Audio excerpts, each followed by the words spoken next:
വധശിക്ഷയ്ക്ക് വിധിക്കപ്പെട്ട ഷെയ്ഖ് ഹസീനയെ വിട്ടുകൊടുക്കുന്ന വിഷയത്തിൽ ഇന്ത്യക്ക് മുന്നറിയിപ്പുമായി ബംഗ്ലാദേശ്. ഷെയ്ഖ് ഹസീനയെ വിട്ടു നൽകിയില്ല എങ്കിൽ ഇന്ത്യയോടുള്ള ഇടപെടൽ സൗഹൃദപരമാകില്ല എന്നാണ് ബംഗ്ലാദേശിന്റെ നിലപാട്. ബംഗ്ലാദേശ് ജനതയുടെ താൽപ്പര്യങ്ങൾ പരിഗണിച്ചുള്ള നിലപാട് സ്വീകരിക്കുമെന്നാണ് ഇന്ത്യയുടെ പ്രതികരണം. എന്നാൽ ബംഗ്ലാദേശ് ഇടക്കാല സർക്കാരിനും ICTക്കും എതിരെ കനത്ത ആരോപണങ്ങളുമായി ഷെയ്ഖ് ഹസീന രംഗത്തെത്തി. വാർത്തയുടെ വിശദാംശങ്ങളുമായി ഇന്റർനാഷണൽ ഡെസ്കിൽ നിന്ന് അഭിലാഷ് രാധാകൃഷ്ണനാണ് ചേരുന്നത്. അഭിലാഷ്, അതിർത്തി രാജ്യത്ത് വലിയ തോതിലുള്ള പ്രതിഷേധങ്ങൾ ഉയരുന്നുണ്ട്. ഷെയ്ഖ് ഹസീനയ്ക്ക് വധശിക്ഷ വിധിക്കപ്പെട്ടതിന് ശേഷം അവിടെ കലാപകലുഷിതമാകുന്ന ഒരു സാഹചര്യം രൂപപ്പെടുന്നുണ്ട്. ഒപ്പം ഹസീനയെ വിട്ടു നൽകണമെന്ന ബംഗ്ലാദേശിന്റെ ആവശ്യം. എങ്ങനെയാണ് കേന്ദ്ര സർക്കാർ ഈ സാഹചര്യങ്ങളെ നിരീക്ഷിക്കുന്നത്? അഭിലാഷ്, കഴിഞ്ഞ ഓഗസ്റ്റ് 24-ലാണ്, അതായത് 2024 ഓഗസ്റ്റ് 24-ലാണ് ഷെയ്ഖ് ഹസീന ഇന്ത്യയിലേക്ക് അഭയം തേടി എത്തുന്നത്. അവിടെ ബംഗ്ലാദേശിൽ അതുമായി ബന്ധപ്പെട്ട് കഴിഞ്ഞ ഈ ജൂലൈ ഓഗസ്റ്റ് മാസങ്ങളിൽ വലിയ രീതിയിലുള്ള പ്രക്ഷോഭങ്ങൾ ഉണ്ടാകുന്നു. 834ഓളം പേർ കൊല്ലപ്പെടുന്നു. അപ്പോൾ ഈ കൊലകൾക്ക് പിന്നിൽ, ഈ കൊലപാതകങ്ങൾക്ക് പിന്നിൽ, ആളുകൾ മരിച്ചതിന് പിന്നിൽ സർക്കാരാണ് പിന്നിലെന്നും, അതുപോലെ ഇത്തരത്തിലൊരു കൊലപാതകങ്ങൾ, അതായത് സർക്കാരിനെതിരെ സമരം ചെയ്തവരെ വധിക്കാനായിട്ട്, അവർക്കെതിരെ ആക്രമണം നടത്താനായിട്ട് സർക്കാർ ഉത്തരവിട്ടു. ഇത്തരം ക്രൂരമായ നടപടികൾ ചെയ്തവർക്കെതിരെ നിയമപരമായിട്ടുള്ള നടപടികൾ സ്വീകരിച്ചില്ല തുടങ്ങിയിട്ടുള്ള കുറ്റങ്ങൾ ചുമത്തിയിട്ടാണ് ഇപ്പോൾ ഷെയ്ഖ് ഹസീനയ്ക്കെതിരെ അവിടുത്തെ ഇന്റർനാഷണൽ ക്രൈം ട്രിബ്യൂണൽ ഒരു വധശിക്ഷ വിധിച്ചിരിക്കുന്നത്.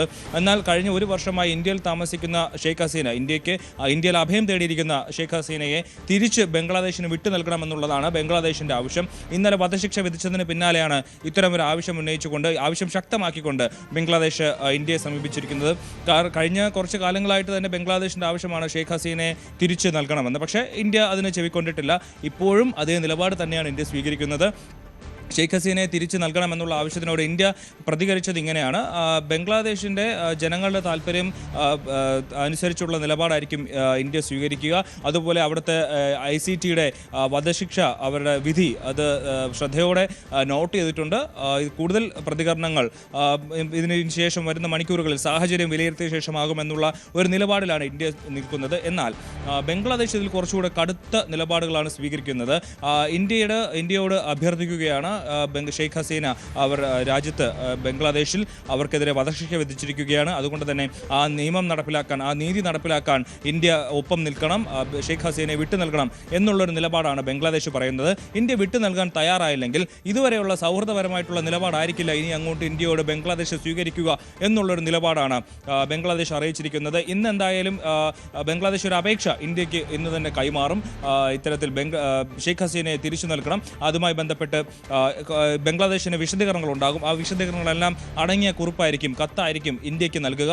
അതിനുശേഷം ഒരുപക്ഷെ ഇന്ത്യയുടെ ഒരു മറുപടിയും കത്തിൽ ഉണ്ടാകുമെന്നുള്ളതാണ് നമ്മൾ പ്രതീക്ഷിക്കുന്നത്. എന്തായാലും ഇന്ത്യയുടെ മറുപടി കത്തിൽ ഷെയ്ഖ് ഹസീനയെ വിട്ടു നൽകുന്ന ഒരു ഉത്തരവും ഉണ്ടാകില്ല, അല്ലെങ്കിൽ അത്തരത്തിലൊരു നടപടിയും ഇന്ത്യയുടെ ഭാഗത്തുനിന്ന് ഉണ്ടാകില്ല എന്നാണ് നമുക്ക് ഇപ്പോൾ കരുതേണ്ടത്. കാരണം ഇന്ത്യ സംരക്ഷിക്കുന്ന ഒരു നേതാവാണ് ഷെയ്ഖ് ഹസീന. അവർക്ക് അഭയം കൊടുത്തത് ഇന്ത്യയാണ്. അതുകൊണ്ട് തന്നെ ഇന്ത്യ അവർക്ക് വധശിക്ഷ നടപ്പിലാക്കാൻ വേണ്ടി ഷെയ്ഖ് ഹസീനയെ ബംഗ്ലാദേശിലേക്ക് വിട്ടുകൊടുക്കുമെന്ന് കരുതാൻ വയ്യ.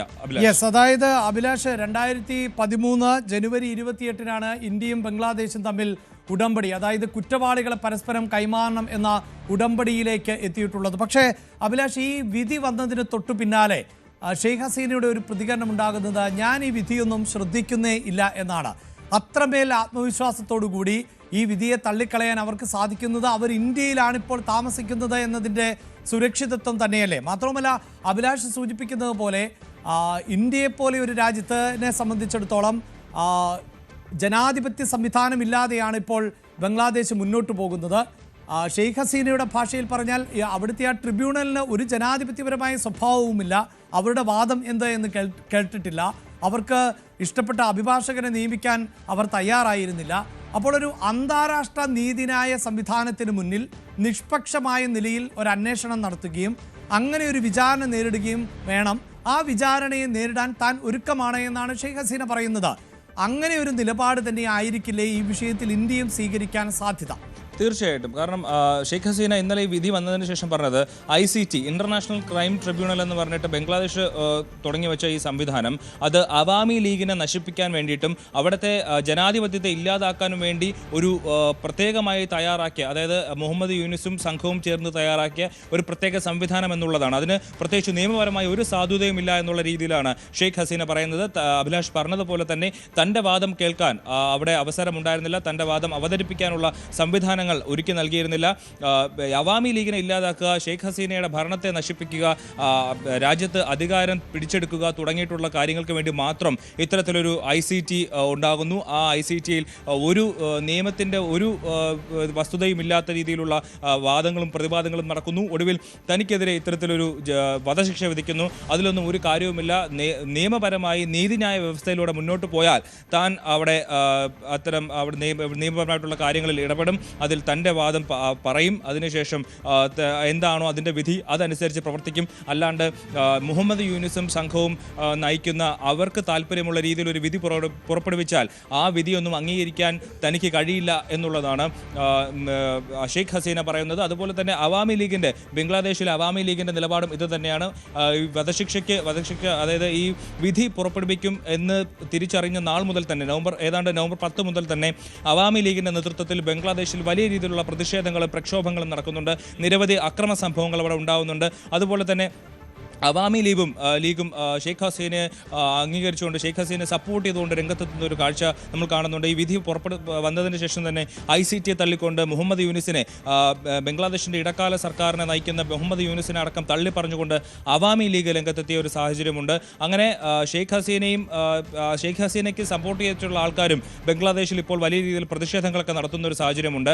മാത്രമല്ല ബംഗ്ലാദേശിലെ ഇപ്പോഴത്തെ സർക്കാരിനെ, ഇടക്കാല സർക്കാരിനെതിരെ വലിയൊരു ആരോപണം ഷെയ്ഖ് ഹസീന ഉന്നയിച്ചത് അവിടെ ജെയ്ഷെ മുഹമ്മദും ലഷ്കർ ഇ തോയ്ബയും അടക്കമുള്ള ഭീകര സംഘങ്ങൾ ബംഗ്ലാദേശിന്റെ ഭരണത്തിൽ പിടിമുറുക്കി കഴിഞ്ഞു എന്നുള്ള വളരെ ഗുരുതരമായ ആരോപണമാണ് ഉന്നയിച്ചിരിക്കുന്നത്.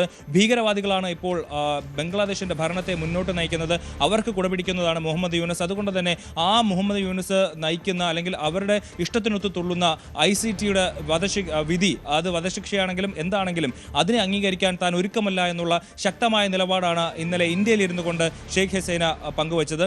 എന്തായാലും ഇക്കാര്യത്തിൽ ബംഗ്ലാദേശ് ഇനിയിപ്പോൾ ഇന്ത്യക്ക് കൊടുക്കുന്ന കത്തും അതിനനുസരിച്ച് ഇന്ത്യയും ബംഗ്ലാദേശുമായിട്ടുള്ള ഒരു പ്രശ്നമായി ഇതൊരു പക്ഷേ വിപുലീകരിക്കാൻ അല്ലെങ്കിൽ വികസിക്കാൻ ഒരു സാധ്യതയുണ്ട്. കാരണം ബംഗ്ലാദേശ് ഇപ്പോൾ തന്നെ ഒരു മുന്നറിയിപ്പ് നൽകിയിരിക്കുകയാണ്. ഇന്ത്യ ശക്തമായ നിലപാട്, അതായത് ബംഗ്ലാദേശിന്റെ ആവശ്യമനുസരിച്ച് ഷെയ്ഖ് ഹസീനെ വിട്ടു നൽകിയില്ലെങ്കിൽ തുടർ നടപടികൾ അതിശക്തമായ രീതിയിലായിരിക്കും.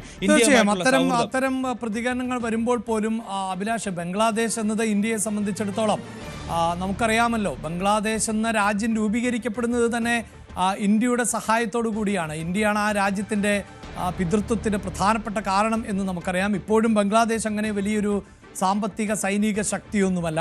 ബംഗ്ലാദേശിനെ പോലെയുള്ള ഒരു രാജ്യം എന്തു ഭീഷണി മുഴക്കിയാലും അത് ഇന്ത്യയെപ്പോലൊരു രാജ്യത്തിനെ സംബന്ധിച്ചിടത്തോളം മുഖവിലയ്ക്കെടുക്കേണ്ട ഒന്നുപോലുമല്ല. അതാണ് ബംഗ്ലാദേശിൻ്റെ ഇപ്പോഴത്തെ ഒരു അവസ്ഥ. അവിടെ കൃത്യമായ ഒരു ഭരണ സംവിധാനമില്ല. അവിടെ മുഹമ്മദ് യൂനിസിൻ്റെ നേതൃത്വത്തിലുള്ള ഒരു ഇടക്കാല സർക്കാരാണ്. ബംഗ്ലാദേശ് തന്നെ വലിയ തോതിൽ ആഭ്യന്തരമായ പ്രതിസന്ധി നേരിടുകയാണ്. മുഹമ്മദ് യൂനിസ് സർക്കാരിൻ്റെ മുറുക്കുമുഷ്ടിയാണ് ഇപ്പോൾ നടന്നുകൊണ്ടിരിക്കുന്നത് എന്നതാണല്ലോ അവാമി ലീഗിൻ്റെ പ്രതികരണം. അപ്പോൾ അവാമി ലീഗ് തന്നെ വലിയ പ്രതിഷേധത്തിലാണ്. അവിടെ ആഭ്യന്തര സംഘർഷം, കലാപമൊക്കെ ഉടലെടുക്കുന്നൊരു സാഹചര്യമുണ്ട്. അതിനപ്പുറം ഇന്ത്യയെ സംബന്ധിച്ചിടത്തോളം ഈ അതിർത്തി പ്രദേശങ്ങൾ എന്നത് പ്രധാനപ്പെട്ടതായി മാറുന്നുണ്ടോ? അതിർത്തിയിൽ ഈ സംഘർഷ സാധ്യത ഇന്ത്യ കണക്കിലെടുക്കുന്നുണ്ടോ? അവിടെ സുരക്ഷയടക്കം വർദ്ധിപ്പിക്കുന്നുണ്ടോ അഭിലാഷ്? അഭിലാഷ്, ഈ കാര്യത്തിൽ ഒരു പ്രധാനപ്പെട്ട കാര്യം ഇന്ത്യയുടെ പ്രതികരണം നമ്മൾ ശ്രദ്ധിക്കണം. ജനങ്ങളുടെ താല്പര്യമനുസരിച്ചുള്ള തീരുമാനമായിരിക്കും, അതായത് ബംഗ്ലാദേശിലെ ജനങ്ങളുടെ താല്പര്യമനുസരിച്ച് ഒരു തീരുമാനമായിരിക്കും ഇന്ത്യ എടുക്കുക എന്നുള്ളതാണ് ഇന്ത്യൻ വിദേശകാര്യ മന്ത്രാലയത്തിൻ്റെ പ്രതികരണം. അപ്പോൾ ബംഗ്ലാദേശിൽ ഇപ്പോൾ ജനങ്ങൾ തിരഞ്ഞെടുത്ത ഒരു സർക്കാരല്ല ഉള്ളത്, അവിടെ ഒരു ഇടക്കാല സർക്കാരാണ്. അവർ തെരഞ്ഞെടുപ്പിലൂടെ അധികാരത്തിലെത്തിയ ഒരു സർക്കാരല്ല. അതുകൊണ്ട് തന്നെ ഇന്ത്യയുടെ ആ ഒരു മറുപടി അല്ലെങ്കിൽ ആ ഒരു പ്രതികരണം എന്ന് പറയുന്നത് അത് വളരെ സസൂക്ഷ്മം നമ്മൾ നിരീക്ഷിച്ചാൽ മനസ്സിലാകും. ഇപ്പോഴത്തെ സർക്കാരിന് അല്ലെങ്കിൽ ഇപ്പോഴത്തെ ഇടക്കാല സർക്കാരിന് അനുകൂലമായിട്ടൊരു നിലപാടായിരിക്കില്ല ഇന്ത്യ എടുക്കുക എന്നുള്ള കാര്യത്തിൽ നമുക്കൊരു സൂചന ഈ പ്രതികരണത്തിൽ നിന്ന് ലഭിക്കുന്നുണ്ട്. പിന്നെ മാത്രമല്ല, ഈ ബംഗ്ലാദേശിന്റെ സ്വാതന്ത്ര്യവുമായി ബന്ധപ്പെട്ട് 1971 ബംഗ്ലാദേശ് സ്വാതന്ത്ര്യം നേടുന്നത് ഇന്ത്യയുടെ ഇടപെടൽ മൂലമാണ്. അപ്പോൾ അന്ന് ആ സ്വാതന്ത്ര്യ സമരത്തിന് ഒപ്പം നിന്ന ആളുകളുടെ കുടുംബാംഗങ്ങൾക്ക് റിസർവേഷനുമായി ബന്ധപ്പെട്ടുള്ള പ്രശ്നങ്ങളുമാണ്, സംഘർഷങ്ങളാണ് പിന്നീട് ഇപ്പോൾ ഇത്തരത്തിൽ കഴിഞ്ഞ ഓഗസ്റ്റിലും ജൂലൈ ഓഗസ്റ്റ് മാസങ്ങളിൽ ബംഗ്ലാദേശിൽ വലിയ രീതിയിലുള്ള ഒരു കലാപം പൊട്ടിപ്പുറപ്പെടുന്നതും അതിനുശേഷം സർക്കാർ അസ്ഥിരപ്പെട്ട് ഷെയ്ഖ് ഹസീനയ്ക്ക് രാജ്യം വിട്ടു പോകേണ്ടി വന്നതും. ഇപ്പോൾ ഈ ഒരു സാഹചര്യത്തിൽ തന്നെ ഇന്ത്യയുമായി 4000-ഓളം കിലോമീറ്റർ ബോർഡർ ഉള്ള രാജ്യമാണ് ബംഗ്ലാദേശ് എന്ന് പറയുന്നത്.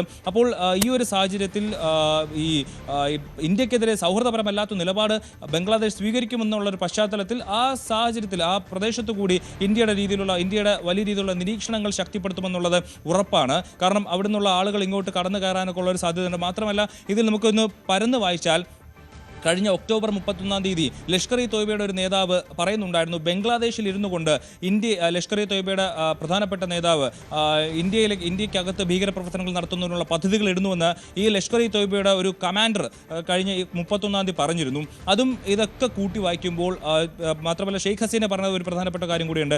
ലഷ്കർ ഇ തോയ്ബയുടെ ആളുകൾ അവിടെ ഭരണം പിടിച്ചു കഴിഞ്ഞു, ഭരണത്തിൽ പിടിമുറുക്കിയിട്ടുണ്ട് എന്ന് തുടങ്ങിയിട്ടുള്ള കാര്യങ്ങൾ ഷെയ്ഖ് ഹസീന കൂടെ പറഞ്ഞ ഒരു സാഹചര്യമുണ്ട്. അതുകൊണ്ട് തന്നെ ഇപ്പോഴത്തെ സ്ഥിതിവിശേഷത്തിൽ ഇന്ത്യ വലിയ രീതിയിലുള്ള നിരീക്ഷണങ്ങളും കർശനമായ സുരക്ഷാ സംവിധാനങ്ങളും ബംഗ്ലാദേശ് അതിർത്തിയിൽ കൂടെ ഒരുക്കുമെന്നുള്ളത് ഉറപ്പാണ്.